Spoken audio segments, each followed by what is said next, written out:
The Galactic Council's war room fell silent as Olivia Chen stepped onto the crystalline platform, her weathered duffel bag slung over one shoulder. Around her, representatives from 47 species watched with expressions ranging from curiosity to barely concealed contempt. The humans were the newest addition to the council, a species that had only achieved faster-than-light travel 3 decades prior, practically infants on the galactic stage. Ambassador Vex, a towering Vryn with iridescent scales, gestured toward the demonstration arena with one of his 4 arms. "The council has reviewed your species' application for military partnership status," he said, his translator rendering his hissing speech into flat, emotionless English. "However, we must assess your capabilities. The Kresh Collective advances on 7 fronts. We need allies who can fight, not primitives who stumble through space with fusion drives and chemical propellants."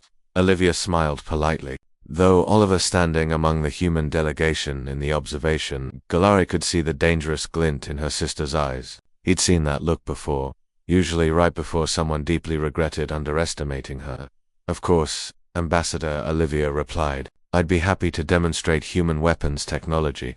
She walked to the center of the arena, a space roughly the size of a football field, and set her bag down on the polished floor. Immediately, every alarm in the facility began screaming. Red lights flooded the chamber. Energy shields slammed into place around the observation galleries. The Vryn ambassador stumbled backward, his scales flashing panic. A Quilxan delegator species known for their precognitive abilities actually teleported out of the room entirely.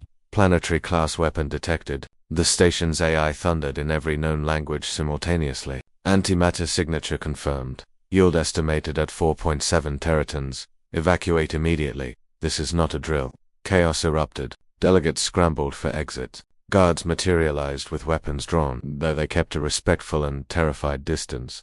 From the human woman standing calmly in the center of the arena, Oliver fought his way to the communication panel. "Liv, what the hell is in that bag?" Olivia held up one hand, waiting for the panic to subside. It took nearly 5 minutes. When Ambassador Vex Coral finally returned via remote hologram this time, safely broadcast from a bunker 3 levels down, his translator crackled with barely suppressed fury. "You brought an antimatter weapon to a diplomatic station. Are you insane? That's enough destructive force to crack a small moon." "Actually," Olivia said conversationally, "it's a standard human military backpack nuke. Yield is closer to 5.8 teratons, but who's counting?" She crouched beside the bag, her movements casual. Every weapon in the room tracked her. "But here's the thing, Ambassador. You asked me to demonstrate Earth weapons. This," she patted the bag affectionately. "This isn't the weapon." Silence. Confused silence. "Explain," Vex Squirrel demanded. Olivia stood, brushing off her hands. "Every species in this council has what we'd call civilized warfare. The Vryn have their plasma lances, devastating at close range, elegant, honorable. The Quilxan use quantum disruptors that unweave matter at the subatomic level, precise, clean, efficient. Even the Kresh, for all their aggression, follow predictable patterns. They attack military targets, avoid civilian casualties when possible, adhere to the galactic conventions." She began walking slowly around the bag. Oliver noticed that despite the shields, despite the distance, every being in the observation gallery was leaning forward. "Humans don't have civilized warfare, Ambassador. We have total warfare. When my species goes to war, we don't just fight to win battles. We fight to break the enemy's will, to make the very concept of resistance unthinkable."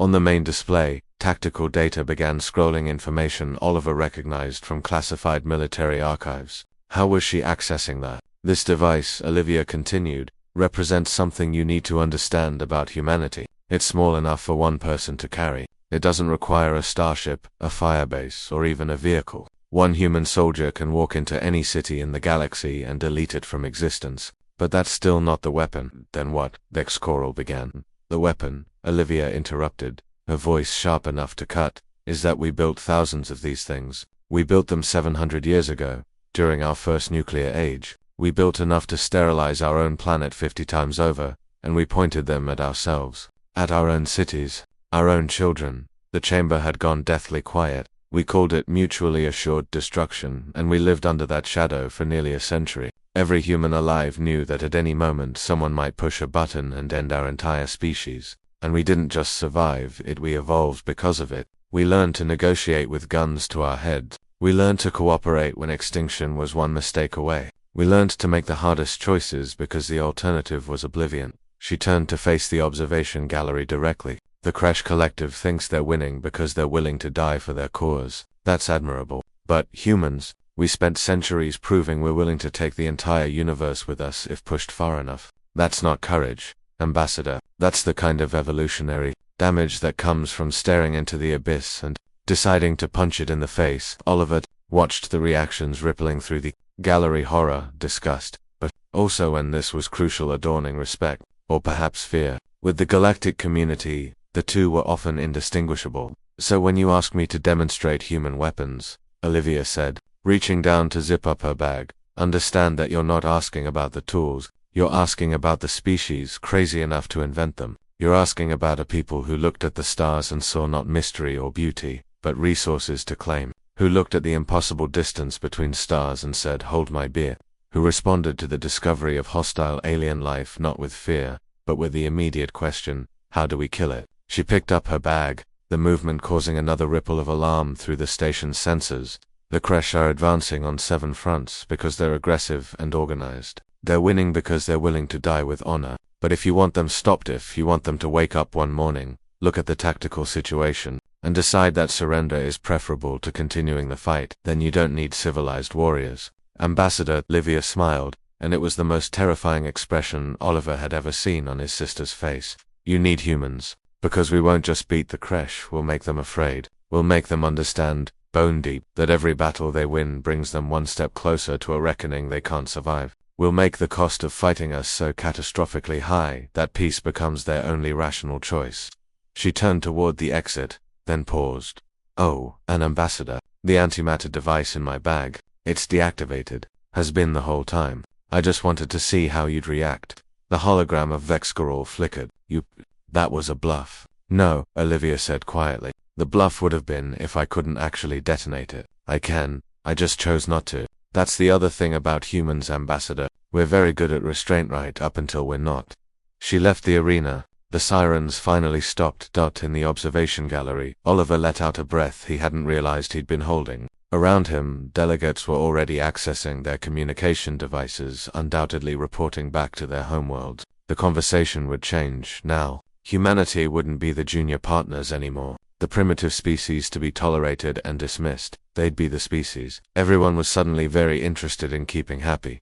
3 days later, the Galactic Council approved humanity's application for full military partnership. 1 week after that, the Kresh Collective requested their first ever peace negotiations. They never explained why. They didn't have to. Word had spread about what happened in that demonstration arena. Not just the facts, those were classified, but the stories about the species that walked into the council carrying enough firepower to crack worlds, then chose conversation over detonation. Stories about humans, and the terrifying restraint of monsters who'd learned to talk instead of bite, but who never ever forgot how to bite.